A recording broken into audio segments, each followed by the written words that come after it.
You just hit play on TechVibe.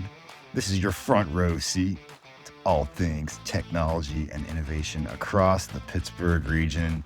And I'm your host, Jonathan Kersting, where I'm knocking on 3 decades of telling all the stories about everything going on in our tech industry. Do you want a front row seat to one of Pittsburgh's fastest growing tech companies?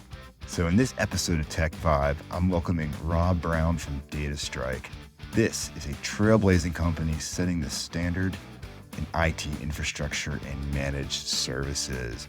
If you keep on listening, you're going to discover how DataStrike has soared with an astonishing 260% growth rate.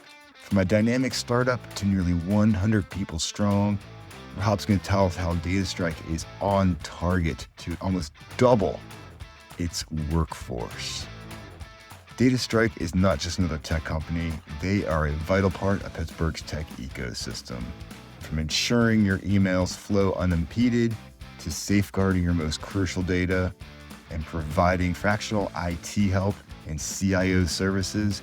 So let's welcome Rob to the show today and get your front row seat to how DataStrike is on target.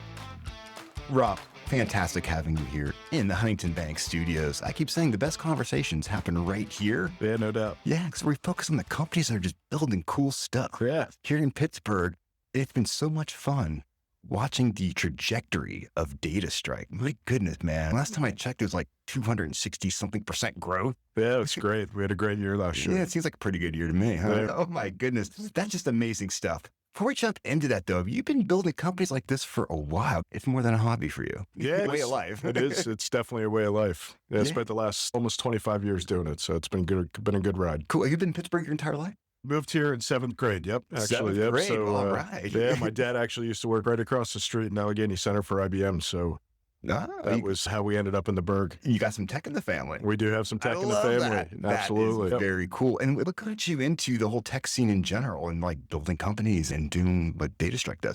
Yeah, it was so funny because I was in college and I had an invitation to go to New York City and live on the Upper East Side and do a materials management intern for selling like medical devices. Yeah. And when I was there for the summer, all the medical device reps said, you need to get out of medical and you need to go into IT. So I came back to Pittsburgh and I was fortunate enough to grab an IT sales job for a local systems integrator. All right. And then from there, basically went to another company and started the division of a company that was called Remote DB Experts. It turned into RDX. Yeah. And then spent the next 15 years growing that into a company with several hundred people employed here in the city. And we were fortunate enough to do a couple of private equity transactions and be successful in that area. That's awesome. And then, of course, the bug struck again. Lack of a better term, right? Yeah, that when you're young and dumb, right? You're not ready to retire yet, and you only can look at your wife across the hall long and so often. Right. You got to do something else, right? And what's been amazing, I remember when you guys announced the formation of DataStrike, I'm thinking, oh, you guys are going to do something pretty cool. We are. But the velocity of this has been just astounding. Tell our listeners about DataStrike. You'll do a much better job than me. So Yeah, so listen, we're an IT infrastructure managed services company. Yeah. We specialize in areas around the public cloud, 3 primary focuses, AWS, Azure, as well as the Oracle Cloud. So really what we do is we manage the infrastructure for companies that have developed some of their proprietary technology as well as what their infrastructure looks like. We come in and we support it. So we're not data people. We manage the data infrastructure. So we're the ones that manage the technology. So I always like to say a company like a Giant Eagle, where you have an Advantage card, right? All of that data that goes back into their systems, we manage the systems that keep that data available. that's such important stuff. It's one of those huge. things where it doesn't sound sexy per se, but man, is it important. There's a whole lot of non-sexy things in this world that create the daily operations of every human being in this world. Let's put it that way. Absolutely. And that's why I absolutely love having these conversations, because it takes killer companies to make this happen. And people can probably drive by your office a million times, have no idea. No idea. My whole family still has no idea. And I've been in the IT space for 20 some years. They still have no idea what we do. But Rob, what do you do exactly? We can't tell. That's right. You try scanning your Advantage card lately? That's right. You don't get free eggs at my fault. Exactly. No, what I find really amazing is that people often just take it for granted that when they roll into an office and their email works. That's 100%. Because how frustrated do you get when it doesn't work? Exactly right. And it's no small feat because it takes a team of people to make that type of stuff happen. And 100%. so our world is run on data, and we need great companies that are managing it and making sure it's secure and all the good stuff in between. That's what you guys are doing. Again. That's what we're doing. Absolutely. So I'm just curious about, just from a customer standpoint, you work with mostly companies in the Pittsburgh area. I'm assuming you work with people like around the country. Our customer base is all over the country. So that's one of the greatest things about our ability to grow and scale as a business is it's not necessarily the number of employees or the vertical you're in. It's basically the infrastructure that you have internally. Oh, interesting. Very cool. Tell me more about that. Yeah. So an example would be like a market research company might only be $20 or $30 million in revenue, but they have a tremendous amount of database infrastructure or data infrastructure because that's all they do is process data. They're data heavy, right? That's correct. Yeah. Or you could take a steel company that might be $2 or $3 billion in revenue, and they have a very simplistic data infrastructure because it doesn't take much to run a mill. You could have an IT budget in a $2 billion steel organization that might only be $10 million, where in the market research company that's only $30 million in revenue, they might have a $10 million IT budget because their whole business is data. Yeah. Okay. And I guess as businesses continue, the world continues to evolve. It's just data, right? It's just data. And that really drives then how you work with customers, because you can be a big company with just a little bit of data or a small company with a ton of data. That's why Elon Musk doesn't care about selling cars, because his whole company is built on data. That's where his value is at. Exactly right. Now, interesting stuff. I absolutely love this. In fact, you're building some Pittsburgh. How big is DataStrike now? Yeah. So, we're coming up on 100 employees here in the city. And let's see, 24 months ago, we were sitting at about 30. So we just continue to.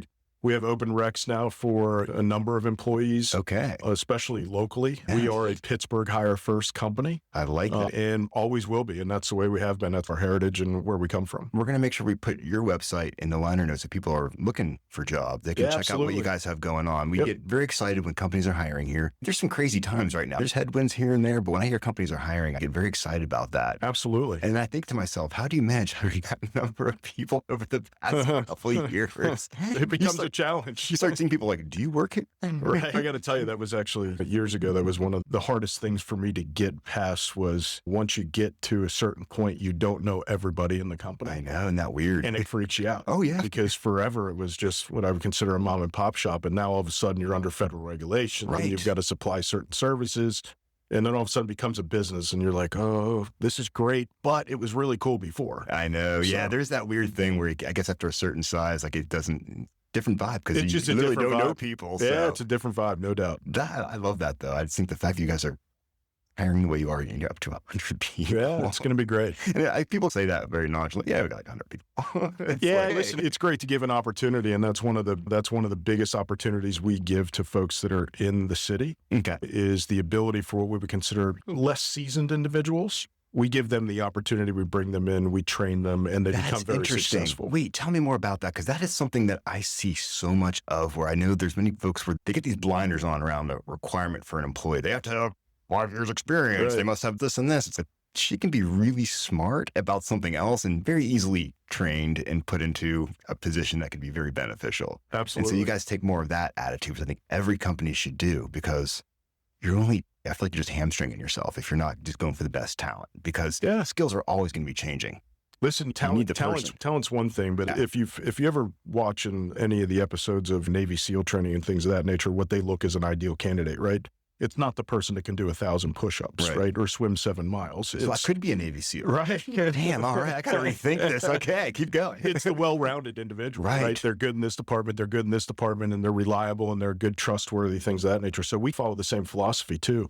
We don't need somebody out of CMU, even though that's great. Sometimes we do get that. Some of the vocational schools, the ITT techs, right? The Pitts, we get California, Slippery Rock. That's awesome. Indiana University of Pennsylvania. We even go out to Seton Hill University out in the east, where people might want to come back west. Awesome. And what we do is, if you can bring people back into Pittsburgh, even better yet. It's even better yet. Totally. We are no different than the labor. We have no walls that are different to the outside labor market than a normal company would. So what we did is we recognized that, and we said, okay, great. What we'll do is we'll bring in smart, intelligent, early career folks that have aspirations of doing something better with themselves, being in IT. We'll bring them in, and they're doing 20-year veteran work within 3 to 4 years. That's amazing. So One of the issues that it does create, though, is we'll go to hire out of a larger corporation in the city, and unfortunately, their techs can't pass the tests that we have that people with 5 years experience Really? are doing. Okay. Because remember, we have hundreds of clients around the country. So they see things that are different every day. They're getting a diversity of clients, so they're solving all different types of problems. So take a professional, stick them in a convection oven, and next thing you know, 30 minutes later, you've popped out a true professional. It's like the easy bake professional. That's right. It's the easy bake professional. Oh my goodness, that's funny. I'm assuming you have a really awesome work culture. We have a great culture. I sense you take some pride in the fact that you make sure that when people are working there, they're having a good time. Maybe tell me a little bit about that. Yeah, culture is huge. Yeah. I think culture is probably the single biggest contributing factor to success. Right? Absolutely. You hire people that believe what you believe, that want to march in the same direction, that will run through a wall for you. But you have to create that too, and a lot of that comes with trust. Our business having turnover can affect our clients, can affect the morale within the organization. So what we do is we try to create that culture that everybody wants to be a part of, and success can drive a lot of culture. It can drive a lot of fun. It's like that flywheel. Once it get that going, you can and, build on that. The old saying of work hard, play hard. That's what we follow. I have a management team, an executive team that is under my same mindset of be flexible with time, but on Saturdays and Sundays, we're collaborating, right? We're going back and forth, and I don't ask for it. A lot of times it's actually driven and pushed by them. And you just know at that point in time that we're all in this to win this.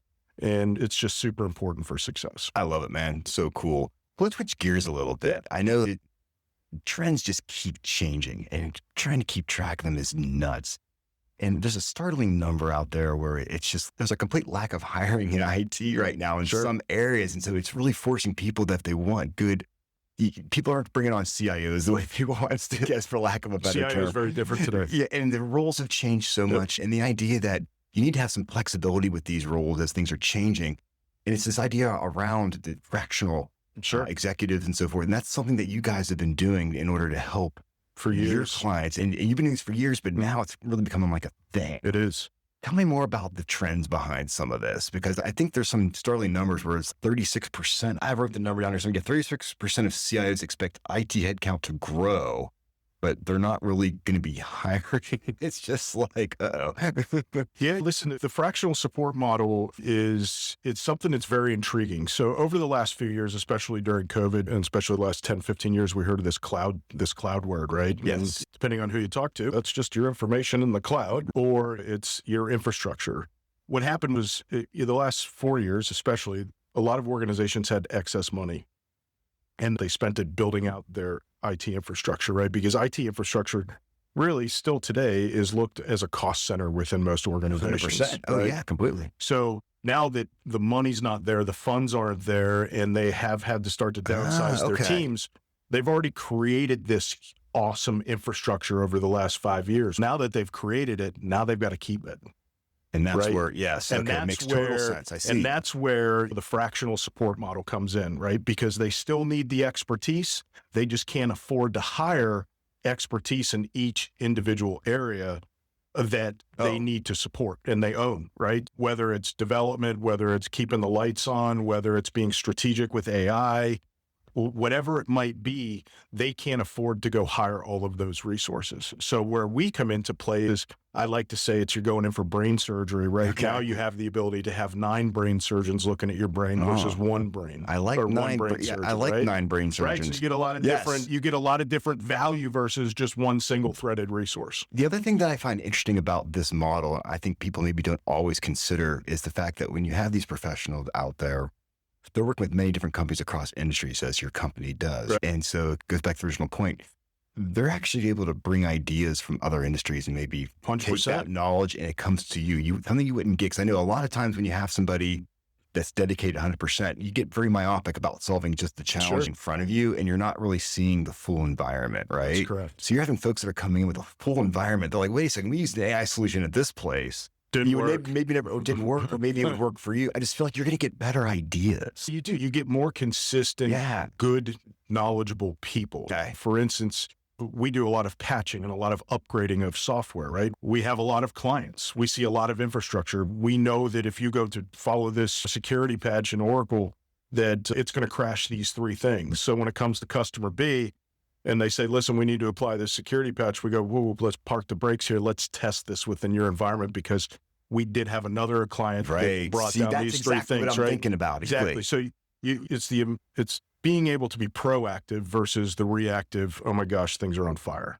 Interesting. I guess people are, as they learn more about this model, it almost becomes out of necessity. They're realizing like, wait a second, we can't possibly afford this. But then they start seeing companies like DataStrike where they're like, wait, we can actually get a hunk of a person. And or a hunk of multiple people. A hunk of multiple people. For the cost of one person. For the cost of one person. That's right. Exactly. So that's where I think things get really interesting. It is very interesting. You have executives that are challenged with meeting the demands of their boards, of their CEOs. Every time they're on a plane, they're reading something about AI, and then all of a sudden they get back to the office and the CEO goes, what are we doing about AI? And what are we doing about migrating to the cloud? It's very different for each organization. Not every organization is the same. Not every organization has the same security policies. Not every organization has the same licensing. Not every organization has a number of factors. Totally. Yeah. So when you are able to provide fractional support with multiple resources that work on other accounts, they see a lot of things. So it actually brings a tremendous amount of value to the C-level, because they cut down on their cost of trying to guess. How do I guess to get there, right? You're actually bringing in a proven solution that people know that work. Yeah. As this model grows, it's got to be even tougher for you, because you got to find more people to bring on board in order to solve these problems. You got this hot commodity. I can't say hot commodity. You got this hot product. Yeah, listen, it's a great service. And the thing about it is, most people in IT, they associate a service to a person, right? Where we have perfected it, and the reason why our service delivery model is second to none in the industry is because the delivery of it is more important than the individual that's delivering the service. So everybody I always say you can always hire a smart person, right? But what you can't put behind it is the processes, the procedures, the availability, the knowledge of one person can't be all to everything. And since we do this for companies 24 hours a day, 7 days a week, completely and 100% onshore, 90% of it out of Pittsburgh, it completely separates us from anybody in the industry. I love it when you say 90% out of Pittsburgh. It's so awesome. Listen, that's like I said, that's our hire first mentality as a city. I think that's just paying such dividends. And that's something that at the Tech Council, we get very excited about. Because we have great individuals here. We have great young workers. There's no reason. And I created this 20 some years ago. And the reason why I did this was because when I got done with school, all of my friends left. They went to Philly. They went to DC. They went to Virginia. They went to California. They went to Texas. I said, oh man, why can't we do this here? So when we started this, I said, let's give people in this city an opportunity to grow. And because we have good people, but a lot of people don't want to leave this great town. Yeah. That's just a fact. Sometimes because the opportunity's not there, but you're creating these opportunities that make it sticky to stay here. And on top of that, they're good opportunities that you don't need to graduate from CMU with a robotics degree and doctorate's degree. These are people that can have 2-year degrees. That's amazing. I've taken kids that were working in pizza shops. Yeah. That had a aspiration to be in technology, that started out at $40,000 a year, that now make $250,000 a year. Amazing. Right? And I'm talking 12 years later. I'm not talking like this huge, long 25, 30-year career. I'm talking a very short sprint. Yeah. As I say, you can lead the horse to water, but you can't make them drink it. So some of these kids, they want to drink it. And if they want to consume it, you're in a good spot. You're there to give it to them. Yep. So cool you guys are around doing what you're doing. Oh my goodness. Like, do I even dare ask, like, where are you guys going to be in a year from now? Yeah, hopefully we'll be at 200 employees. Let's put it that way. Oh my gosh. That would be so awesome. I know we have a personal goal, myself and my partner. Yeah. We want to be at that 300 employee mark by the middle of 27. So yeah, we've got to, we've got on it, man. We've got 2 years to get there. And if we can double the company every year, that would be great. And what I love about this, you're saying these things, which might sound very lofty to our listeners, but you've done this a couple times before. That's right, so 3 times. You understand the physics behind making this happen. Yes, it's not just a wish. You understand what it needs to That's do. correct. Let's put it this way. I'm not the guy you put on the news and pray that I'm going to hit 100 people. When we do hit 200 people, when I say the timeline's probably accurate. Exactly. That is fantastic. Yeah. And I'm excited that you're hiring, so we're going to have links to that. Of course, just your story is amazing. This is the things that are just big in Pittsburgh. Yeah, that's great. In such a great way. And you guys are solving tough problems. The things, we care about, like our Advantage cards, scanning. Your email. My email turns on. I'm thinking, yeah, that's probably DataStrike doing that. That's pretty cool. There you go. Important stuff. And I'm so glad you guys are here and for your third round and make it even absolutely. bigger this Thank you. time. So Rob, Appreciate thank you for hanging out with me and being part of this. It's an amazing story. So glad we got to tell a little bit of it here. Yeah, great, man. We're going to officially give you the open door policy here on TechVibe. Do you come back anytime? We want to keep the updates coming. Absolutely. So when you get that 300th employee, we'll keep you posted. We want to know. We want to know. I'll hit you at 150, 200, 250, and 300, or I should say, Kelsey will. Excellent. We'll bring cupcakes and stuff like that to celebrate. Love a celebration. It'll be a good time. You are the best. Awesome, man. So much fun having stories like this being told. It's what we love doing at the Tech Council. In case you forgot, this is Jonathan Kersting with the Pittsburgh Technology Council.